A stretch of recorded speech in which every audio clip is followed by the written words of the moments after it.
He's ready. His name is Mike Thomas. My name is Matt Waters. That must mean it's time for Mike and Matt's Excellent Adventures. Who would have thought the podcast that started it all like 2 years ago would get to 16 episodes? Before we get into Legion Season 2, Mike, how are you surviving the unescapable hellscape, post-apocalyptic weather that we are all enjoying at the moment? I am sitting directly in front of a fan, and I do not plan on moving pretty much ever again. Yeah, that's fair. You know, for those who know, I think we talked about it briefly in the podcast last time that I moved to a new apartment in New York, and me being a lazy weirdo, I've not bought an air conditioner yet because I find the social situation require me to contact my landlord so that he'll come and install it. So just anxiety inducing. That I'm just like, you know what? I'll just die instead. Exactly. And it's the polite white thing to do. It's just die from embarrassment. And I'm just going to die from heat instead. It's I did buy a fan though, and it's beautiful. Nice. And it's a tower fan. Okay. It's just blowing right at me right now. So, welcome to Mike and Matt's air conditioning solution review podcast. There's like no aircon anywhere in the UK. There's aircon in like office buildings. Everywhere else, it's the worst, and it's like 90 degrees American here. So it's just the worst. Carpet everywhere. All the houses designed to keep heat in because it's normally cold as fuck. It's horrible. When I was in England briefly for like 30 hours last year, it was right around this time, and I just missed your awful heat wave. Yeah, 30 hours. Didn't spend one of them with Matt Ward. You know what? You're like a 45-minute train ride away. It's a far away from London. It's true. It's true. I realized, like, I was staying with like family friends, and I was like, oh, this is how rich they are. They have air conditioner. Exactly. That's how you know. Not only do they have like a 5-floor apartment in Kensington, but they have air conditioning. Nice. I mean, I have a 3-floor house, but it's really narrow, so it's not as fancy as it sounds. Plus, you're in Manchester, not Kensington. I am not in Manchester. You're in somewhere else. Cambridge. But you're not in Kensington. Just listen to the way Kensington rolls off your tongue. Yeah. It just sounds rich. Oh, it is. So is Cambridge, in theory. But... Cambridge, there we go. Yeah. See, that's the same thing as Manchester. Oh, there are like 3 people from Britain that listen to this are just angry at you. So they've joined the rest of the internet. So yeah, this is Excellent Adventures, episode 16. Legion completed its 2nd season. We both finally watched it. Before we go any further, I'm going to plug some shit. From Broadcast Depth is our podcast dedicated to Lost that is hosted by Kevin Ford and Ben Lundy. They are into season 3 of Lost now. If you like that Damon and Love show, you might like Countdown to Destruction, which is me and Ben Phillips' podcast about The Leftovers, which I'm hoping to put this episode up really soon, so it will be like coming soon when you hear this Legion episode. But enough of that. Let's talk about Legion. So that entire conversation about air conditioning in England was actually just a meta exercise in meaningless things happening on that you just get to experience, and you just react to them as opposed to them actually having any substantive value of storytelling and significance. Speaking of... Yeah, okay, sure, we'll go with that as well. So yeah, we reviewed season 1. I don't really remember how you felt about it. Honestly, I was like, about in the last week, I was like, I should really listen back to that. I don't remember anything about the season, let alone how I feel about it. But I do, like, I know the feeling it left me with, which is, I enjoyed it, I don't remember any of it, and I'll never rewatch it. But what I will say is, I bring that up just because this season ended with being like, wow, I should go back and rewatch everything to see if this has any more meaning. I'd say that like kind of tracks my difference between 1 and 2. Okay. I think when we recorded our episode on season 1, I think I'd seen every episode once, and I watched them 1 week apart, TV style schedule, and I was like, I like parts of it, I don't like other parts, and then several months later, I sort of binged through it again, and I enjoyed it a lot more on a second watch, and I had an almost identical experience this time where I was watching them every week, 1 week apart. I would find myself quite frustrated when things weren't moving as quickly as I liked, or we were bogged down in an area of this plot that didn't interest me or something like that. And I would find myself week after week getting more and more sort of like annoyed at the show almost. And then to prepare for this episode, because I'm a responsible adult, I basically watched it all again in the space of about 3 days. And I now like it a lot more. And I don't know if I like it more because of a second viewing or because I watched it closer together. And I'll never know because you can only experience it for the first time once. But I think just generally I can't handle TV that requires you to keep a lot of stuff in your head, and also there's like a 1 week gap between episodes, you know? Like, maybe I'm just too dumb and can't keep enough stuff in my head, but I enjoy stuff like this a lot more when I binge it, so...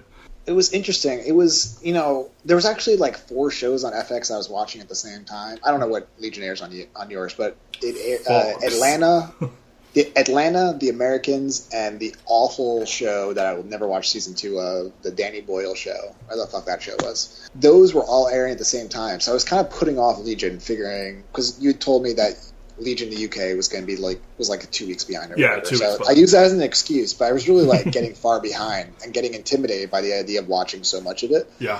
But what I found was it was a similar experience. Like, I would have to watch like 4 or 5 in a row, and I was enjoying it a lot more. And I couldn't decide, was the show actually more streamlined, or was just my experience more streamlined, and thus I was enjoying it more. But then what would happen was I would like not keep up week to week, so then I would have to watch another chunk of 4 in a row. And then I enjoyed those within the bubble, but things that were like connecting back to the first 4 episodes of the season, like, they had no meaning for me. Yeah. And it was a weird experience. It was I would say what perfectly captures Legion to me, I think it was episode 3 or 4. The episode where like the one where he repeats the same scene over and over again, right? Well, the one with Sid, like in her memory, or Yes. So that happens, I would say, in the show for like maybe 5 or 10 minutes, right? Yeah. Like where she just does the same scene over and over again. Yes.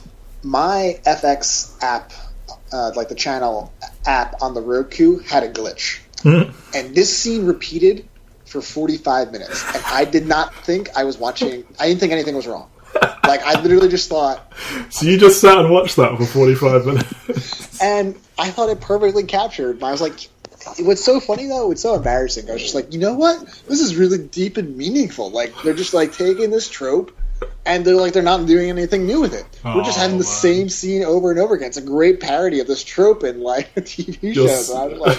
But I also thought, at the same time, it's nothing captures Legion better than the fact that it would seem perfectly believable they would do an entire episode just repeating the same scene with no changes every single time. It does. And then, like, I was convincing myself there are all these minuscule changes, like every 5 minutes, and really, I mean, that's Legion in a nutshell, right? This is my favorite Mike Thomas story. And, like, I was just sitting here being like, man, this is so deep. This is just so deep. What a great commentary. I'm going to go live journal about this. Modern storytelling. No, my FX app just like glitched out, and I wasn't paying attention enough to notice. But yeah, Legion. I feel like that really sums up our reaction to Legion right there. That anecdote, and we could just call it a day. Probably, like to be honest. A 10-minute episode of review. It's simultaneously excellent, wanky, and bad. And I'm completely misunderstanding all of it. Exactly. Early on, like, my review in progress was like, it's intentionally a lot more confusing. Like, a lot of shit was happening. Like, they established a lot of plot lines and stuff that dangled. And then as it went on, it just seemed really dragged out. Like, it's like they wrote a beginning and an end, and they were just stalling for time on how to get there, because I got really sick of seeing David and Farouk just sit opposite each other and threaten each other, and I found the middle portion incredibly frustrating. And by the end of it, and like from viewing it all again, I do think it is all really good. It's just, I think I'm just done with week-to-week TV. Yeah, I mean... It's always an exception when I'm watching something week to week, and I find it very hard to keep up. Like, I think The Americans for me is like the last of the old guard of a show that I'm willing to like watch an hour every week of. Sure. And I feel like actually especially compelled to do that for.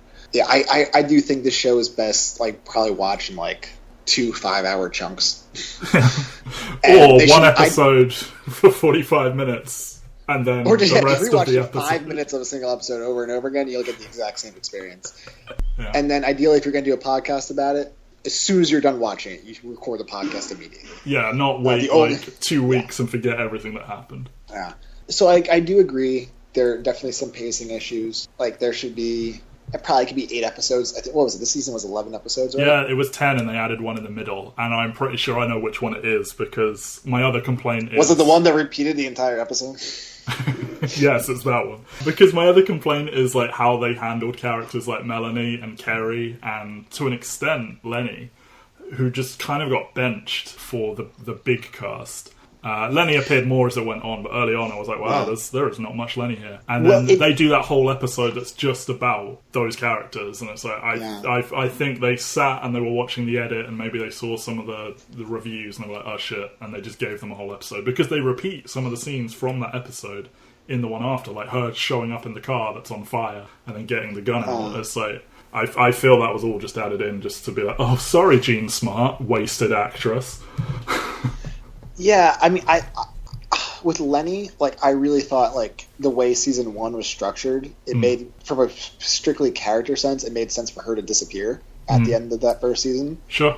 I'm not saying this is right or not, because I don't know, and I haven't researched or found enough interviews about it to find a good answer, but it felt like Aubrey Plaza was such a breakout hit in the show, and that they were like, okay, how can we keep her in the show as opposed to this is what her character would organically do next. I think they struck a balance where it's like, okay, she wasn't planning to be in the show. We're not going to, like, horseshoe her into things that wouldn't make sense, but she's just not going to be as involved this season. I think I heard that Aubrey Plaza and Jermaine Clement are, like, a lot more expensive than the other actors, so they're in it less than they maybe would like them to be, which is a shame because, I mean, ending season 1 with those two driving off together, I was so hyped to see these two sort of palling around together, and you get a little bit of it, and it's fun when it happens, like them walking down the hallways of Division 3 and just murdering people and singing together, and like the dance off and that kind of stuff. All really good stuff, but then it's like, actually, you're just going to be off to the side because we have a new face for the Shadow King. Yeah, and even, like, that is, like, I completely forgot about that. It was such an afterthought. Like, it was, you would think that would kind of be, like, the main crux of the season, and instead they kind of get away from it very quickly. That's why when they announced they'd cast someone as the Shadow King, I was, like, worried that we were just not going to see Aubrey Plaza in season 2, and I guess that's just my expectation, because I think those two have great chemistry, and are just sort of, they're a great sort of contrast kind of thing, because he's a little bit more serious, and she's very jittery, and just seeing them pal around I think is fun. But all that being said, I do think Naveed Negahban as Farouk is amazing. Like, him flipping between accents and sort of the look and the way he carries himself, I think he was great. It's one of those things where it's like, I wish I had this, but then also this is good, and I don't know which one I would prefer. Yeah, it was, you know, I've been doing, as you know, and I probably talked about, I try not to read too much about things that I know I'm going to watch in between seasons or in between sequels or whatever the fuck. And if you had told me that there was this new actor coming in to play the Shadow King, etc., if you had like written this all on paper in advance, I would have been not terribly enthused for the idea. Yeah. But, you know, similar to you, I guess. But I mean, like, I would have had the same reaction to you that you had. But he did fine. He did well. Like, he made it his own thing. Yeah.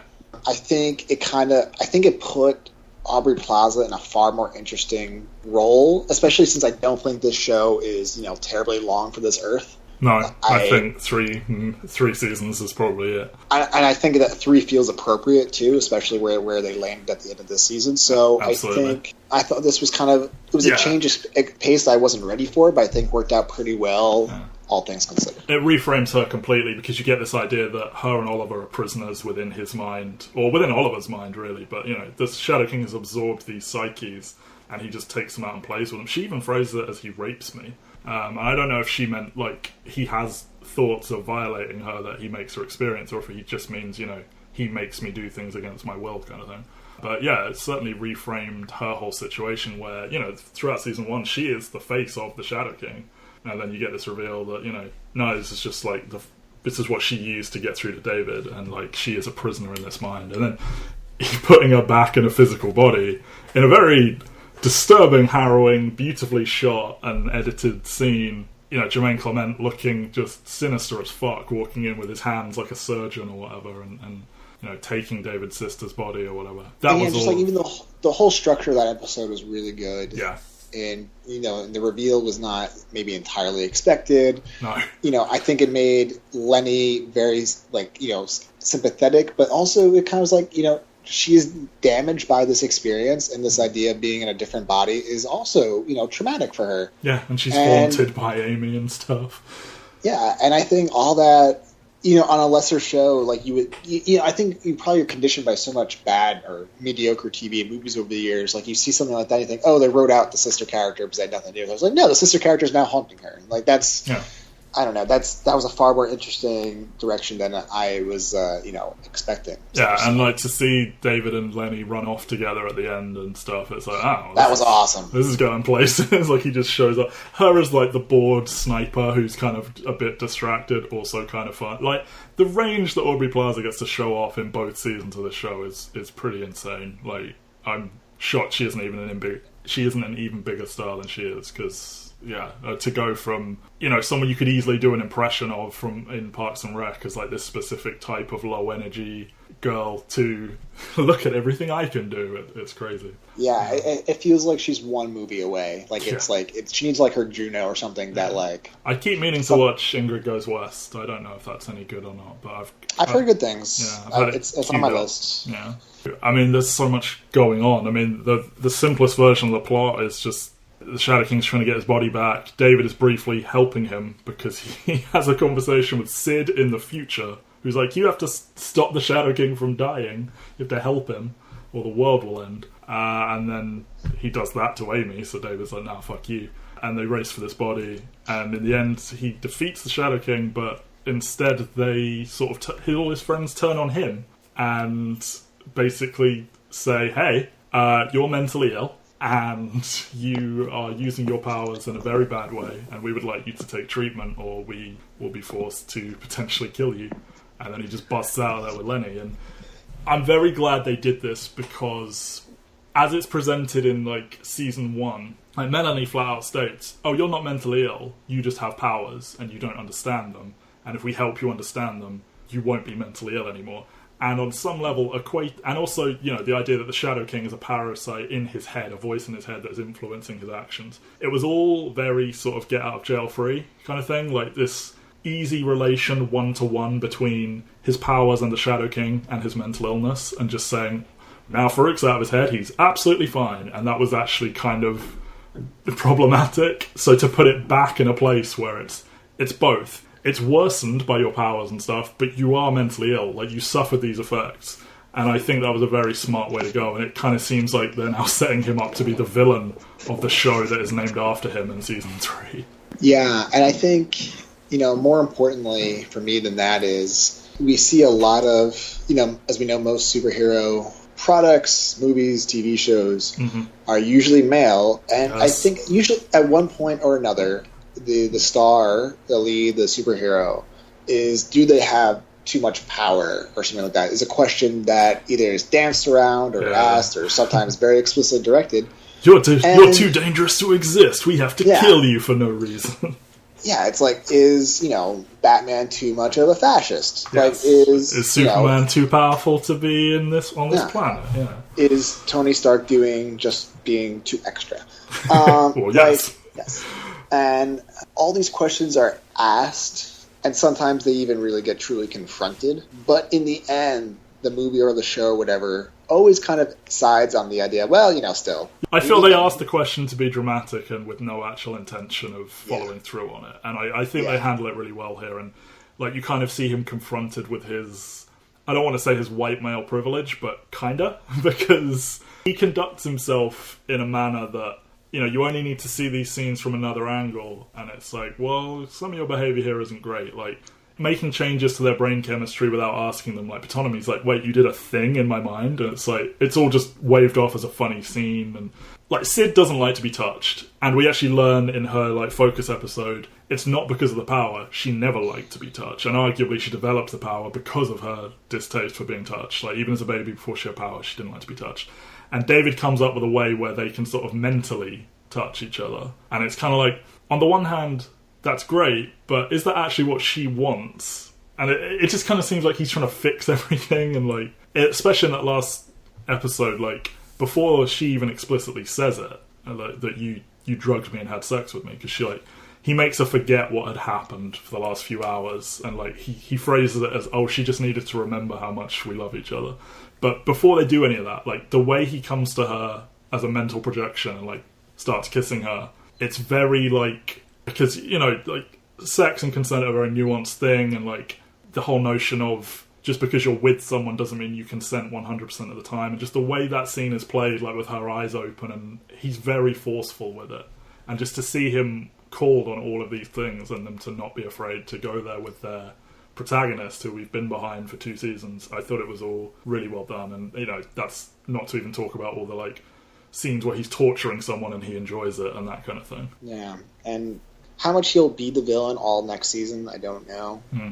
But I mean, they name drop him as, like, Melanie calls him Legion, and at the beginning of that episode they get as close to the comic book look as they can without looking ridiculous with his hair up and sitting there on a chair and all that stuff. So it feels like they're taking it head on, which is the important part.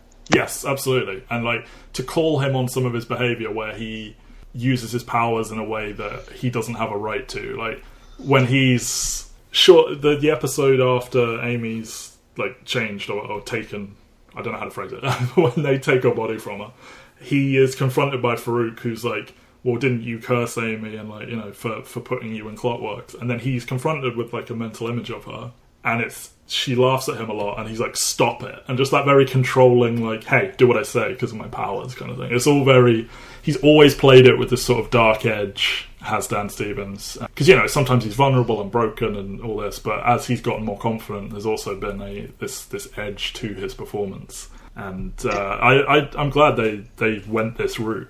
And I think they really make the audience, subtly force them to confront their own biases, because we're so conditioned to accept a lot of his behavior from superhero characters that this was a rather unexpected ending, and it shouldn't have been. Yeah, absolutely. Because we're just kind of okay with it as a society. Like, we're okay that this is like who we put up as superheroes. I remember I was watching, I don't know, did you see The Incredibles 2? Not yet. It's not actually out in the UK yet. Oh, wow. It's been like a month. I know. That's Incredibles wild. And Ant-Man are both on a 1-month delay.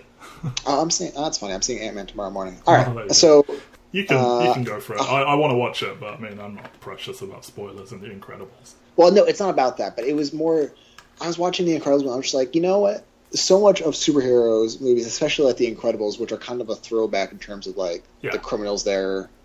We have this like conception of crime that's like, it's all about robberies and things like that. And it's always like fairly evil looking, sounding, doing dudes, but really that's not like the true issue of crime. Like, crime is symptomatic and societal, and it's also a social construct in the first place of what is considered criminal and what is not considered to be a criminal act. And really what we need is a story about like the people who look like Mr. and Mrs. Incredible or Captain America, who are enforcing those types of like bullshit laws. And I don't know, that's what I especially connected to this version of Legion because it was like calling into question what we like from superheroes. And I found it a refreshing ending. It made me very excited for the next season. Absolutely. In a way that last season's finale, like, that was just such fuck you. Yeah, exactly. It was like, we're right back down the rabbit hole again. It didn't feel like it was pushing it forward. It felt like, haha, that was not the happy ending you expected. I think one of my favourite things about all this is that Clark, Hamish Linklater, is just right all the time. Like, from day one, he's been saying all this stuff about David, and I love that first scene with them in season 2 where they sit down in the diner and he like calls his bluff with that thing with the ice cream, where he's like, every time a character in a soap opera had amnesia or an evil twin, I would eat ice cream. And then he's like, oh, just 1 second, and he gets the ice cream. He's like, sorry, you were saying? Like, I love him just calling David on his bullshit, and the conversation with Sid about, I'll just say it because someone has to, like, your boyfriend could destroy the whole world if you made him upset or something. And I think that character's fucking great, and like how he's fearless about Lenny as well. Like, this dude that's been through so much shit, and we praised him for like that final episode of series 1 where you see like how his time has been since having his face burnt, and just him being this kind of a little bit bitchy, bitter, like, I don't have time for this shit kind of guy. I think he's great. Yeah, I mean, it does call into some serious continuity issues that Dr. Doom's assistant is him, but it's okay. We're getting through it together. We are, and so that's a big thing with this season. Our friends from Summerland have folded into Division 3, and they're like the main set this season instead of Summerland is this Division 3 building. And we get, Admiral Fukuyama, the basket-headed man, and the vermilion androids who are ladies with mustaches. And yeah, it's all very, the building itself was a bit sinister because it's all very, odd and fantastical, and the lighting, it's all very strange. And you get this kind of, I don't know, because a year has passed, they're all just cool with them. So we never see the whole, I'm not sure if we can trust them. They all just do. And you get that whole shit with the delusion and, they say that Fukuyama eats people. And all of that is a little bit at times it was you were just trying to be as weird as you can possibly get away with. But they are potentially teasing some kind of ongoing plot there as the secondary thing to David being a villain, is that, we don't know much about Division 3 still, despite spending more time with them. Yeah, and I mean, I think what I like most about that is just how it contributes to the overall tone of the show, which is the tone of the show is fuck you. Yeah, kind of. Here's a guy with a basket on his head and some women with mustaches. Fuck you. But it's honestly, it's genuinely refreshing. I know you're probably a bigger proponent of the Netflix Marvel series, but I remember there were moments late in the penultimate episode and then the finale of the season where I'm just like, Jesus Christ, I can't believe probably how much more of the zeitgeist those Marvel Netflix shows are have penetrated compared to this, because Legion is very, very small audience, I think, both literally and I'm stunned it continues to get made, and it clearly some money is spent on it because of the way it looks, and yeah, and that's the big thing to me. It was just it wasn't quite Breaking Bad level in the desert scenes, but this show looks really fucking good. Yeah. And the Marvel Netflix shows just are a step above Xena and Hercules from the late 90s. Yeah. And even with those, at least there was that quaintness of it being obviously bad. Yeah, campy. Yeah, which is part of that show, those shows' tone. But these shows, it's just I hear what you're saying. Legion is high art. Well, it's not so much that it's high art. It's just that it's a more mature show. I think it's Noah Hawley's name that gets them that money because. Oh yeah, I mean this is. It feels like he gets to make the show as his reward for Fargo being critical and awards hit. Yeah, exactly. It just seems every episode it's there's going to be an announcement that this has been cancelled, but hopefully they just let him do his third season and end his story. But I think so. FX is pretty good. I mean, yeah, that's true. FX is pretty good about letting and I think they cut them off after one season. It's once they The Americans, for instance, lasted 6 seasons because John Landgraf liked the fucking show. The show has never been a good ratings hit. But once it got past that first season, this is probably always where it was going to end. And I think it's perfectly set to end after season 3. I don't really think there's much more. No, I don't think this needs to be a long running thing. And people got excited about the potential tie-ins to the X-Men film franchise or whatever. And I think it's turned out to be great to not do that. The few times they do it, it's effective. And they do keep name dropping the Professor and stuff like that, but this being its own little thing with these characters and because of how powerful David is on some level, you just can't go too long because it would just get out of hand. It needs to be a smaller story and to be more tonal, and that's entirely what it is. And we should probably talk about its place in the the X-Men cinematic universe. Well, who fucking knows? Because what time period is this? Oliver got Summerland in the 40s. He asked David if free love was still a thing. He didn't know that Bombay was now called Mumbai, and he was away for 20 years. So it's I mean, you know way more than I do just based on that. Okay, well, I mean, there's that. When he comes to Melanie, he's like, "Oh, do you remember Bombay?" And she's like, "It's called Mumbai now." And that happened in 95, I think. But then, Division 3 have iPads. His ex-girlfriend had an iMac. It's what year is this? Where are we here? Everyone looks like they're in the 70s with their fashion and hair choices. I think it's just meant to be ambiguous, because we see so much of it through David's point of view. Well, I mean, I think that perfectly brings up a very important point, which is that the X-Men timeline is still completely and utterly fucked, despite them making an entire movie trying to address it. They just kind of. I remember Bryan Singer, child rapist, saying after X-Men 1 came out that the idea was that the show took place slightly in the future, not dramatically in the future. Yeah. But they clearly never established an exact timeline, because then all the like Logan and Days of Future Past would happen like 15 years later, which clearly doesn't really seem to be the case. Yeah, and if David is like a, I don't know, early to mid 30s man, like how old is the Xavier in this version? Yeah. Like, and if like James McAvoy exists in Deadpool now, then like when the fuck does Deadpool take place? Because we know what Patrick Stewart looks like. Like he does not look like James McAvoy. I mean, that's the other like funny thing, is that like the very, very subtle aging that the First Class trilogy actors go through in each film, like despite the fact that they take place 10 years later, is beyond hilarious. I'm sorry, but isn't this girl now meant to be like 25 instead of 15? Like, what's happening there? But I think that's kind of at this point where I like that there's no point in caring about it. Yeah. Compared to like, you know, Marvel's pretend anal retentiveness, where they'll just like forget things anyway. Yeah. Like I remember the first episode, I was trying to be like, oh, so maybe Melanie is like Emma Frost and like Sid is Rogue, and then I just gave up on that shit. And then they give you that amazing like chalkboard episode where they're like drawing Xavier and the Shadow King and stuff like that. So it's all worked out really well. Like they basically, was that this season? No, that was series 1. Sorry. I was gonna say I was like, I wasn't complaining. It was more like, God, the way my memory works these days, I would have believed you. Yeah, and they call back to the Professor again in this season and stuff like that. But yeah, they've kept it broadly. It's like he's got room to play around because he's not using, except for David, he's not really using name brand characters. And at this point, though, I'm not even sure what would be the best integration of the established X-Men names into Legion. And exactly, I think Deadpool pretty much nailed it, which is silent cameos from the main stars, and the D-list gets to be in the actual movie. Exactly.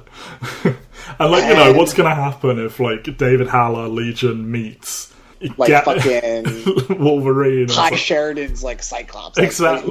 Who gives a fuck? Like, how uninteresting would that honestly be? Exactly. So, what could they even reasonably do? And I can like maybe some like trippy cameo, but like, you know, they'd have to, you know, they should do it like, it should be with like Ray Park's Toad or January Jones' Emma Frost. It should be something so nonsensical and stupid. Like that's like they should do a scene where like Ray Park's Toad is the architect in the Matrix. Like just make it like, if you really like that would be the greatest troll ever. If it's just some ridiculous nonsensical cameo.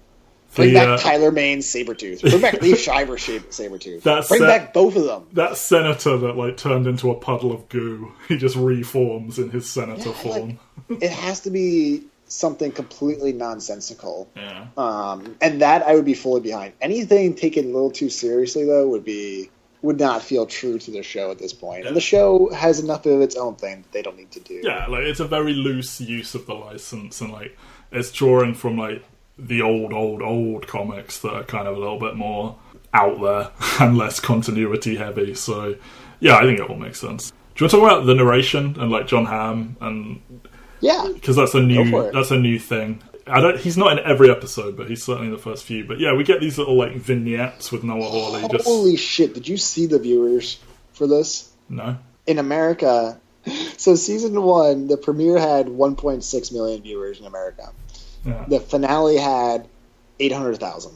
Wow. That's really bad even by FX standards. That's season 1. Yeah. Season 2, they can't even crack 700,000 viewers for the premiere. Wow. The finale, 300,000.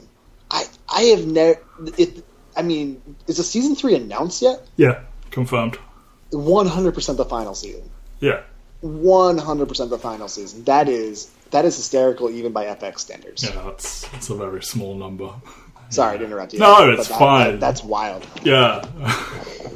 The John Hamm narration stuff. I really, really enjoyed these little like vignettes, like talking about these like social panic and like the cave allegory and all that kind of. I just thought, like, sometimes it seemed like they were trying to shoehorn them in and they only loosely connected to what was happening. But overall, I just really enjoyed the sort of break from the rest of the show to do these really weird, visually interesting things. And I particularly liked... I saw someone complaining about the one where they were using the... You know, people being addicted to their phones and the cave allegory and saying how that doesn't have anything to do with the episode. And I would actually argue the opposite, in that Like, they're saying how it makes you disassociate from other people and, like, you don't consider that other people matter. And that's exactly what David was going through. And, like, the point that Sid raises, that, you know, maybe he actually just doesn't know the difference between right and wrong. Because he perceives the world in such a strange way, he is rapidly losing any empathy for other people. I thought that one was really effective in that way, and, like, contributing to his whole journey down towards, like, a villain by default kind of thing. I have nothing to add. Okay. I don't know, I just really like that one. I just, you know, John Hamm should narrate everything. And Yes. I think it works both. My reaction to Hamm's in this is that it works both completely on the level as, like, genuine narration, and also hilarious as, like, on a somewhat meta level that it's John Hamm. Of course. Like, you know, it's Don Draper selling you on this bullshit. Yeah, and, I don't know. They were all just this exercise in how smart Noah Hawley and his writing team are. And I was like, sure, educate me about things that I don't even know are true or not. This seems like some great research. I have no idea. Maybe it's not. Yeah, maybe it's true, maybe it's not. But it sounds good. Yeah. Patonomy got kind of fucked again. Like, he just disappears in the final episode. I really keep waiting for him to be a bigger part of this show, because I think his powers are interesting, and, you know, the notion that a guy that remembers everything, like, his ideal desired state is to have no short-term memory whatsoever, I thought was really well done. And he just ends up getting put into Fukuyama's, like, machine brain, and I guess he lives in there, and I assume he will be back, but it's such a shame, because he's such a good actor, and, like, to see him just keep getting kicked to the side and then just to completely not be in the final episode, I was like, oh man. It always felt like he was the character they didn't know what to do with. Yeah. They were perpetually on the verge of redshirting him. Yeah. And, I feel that's the whole reason he has that Tommy gun, because, like, his principal power set is to go into people's memories, and then what that has to do with him being, like, the man on the ground running around with a machine gun, nothing. It's just, we need to give him something else to do. The Loudermilks, big fan of Kerry. Kerry is great. Seeing her just fight large numbers of people and win is always fun. I wish she had a lot more screen time, because she's great.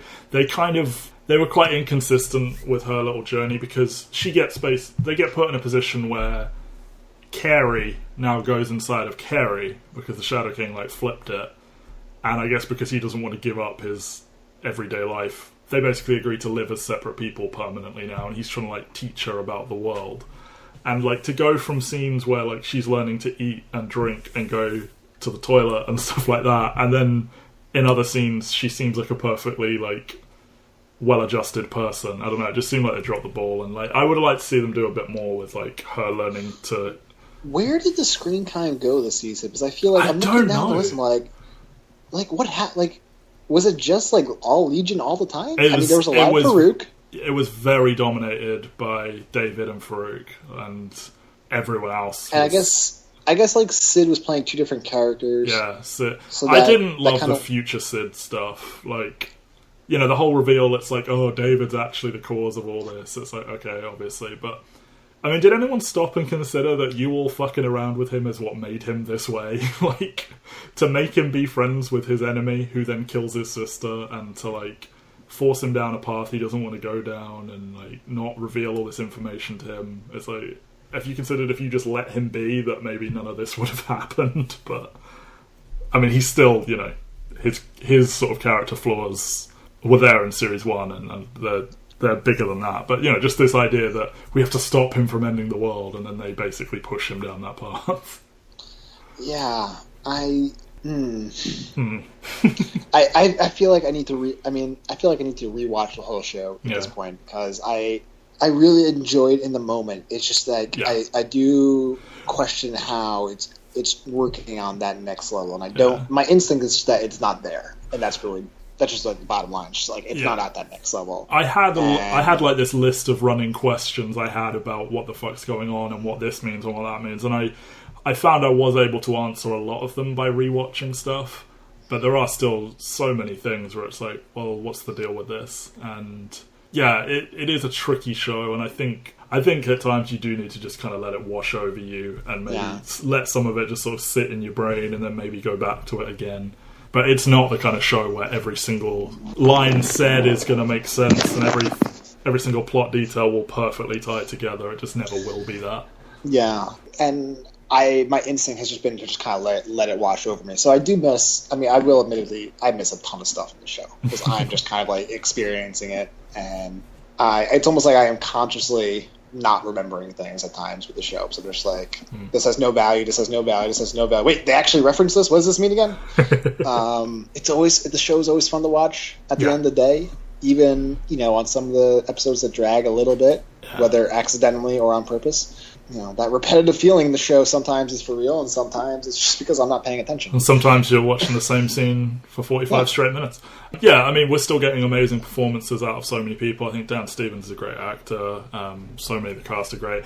It's really, really, really well produced. The music is fucking great. Like, some of the covers and the music, like the original versions of these songs, really well chosen. Like, yeah, I think it's, like, technically one of the best shows out there. And I don't know, it's just a great sort of exercise in how weird Noah Hawley's brain is on some level. It's one of my favourite shows that has come out in recent years. It's just, it also frustrates me to death at times.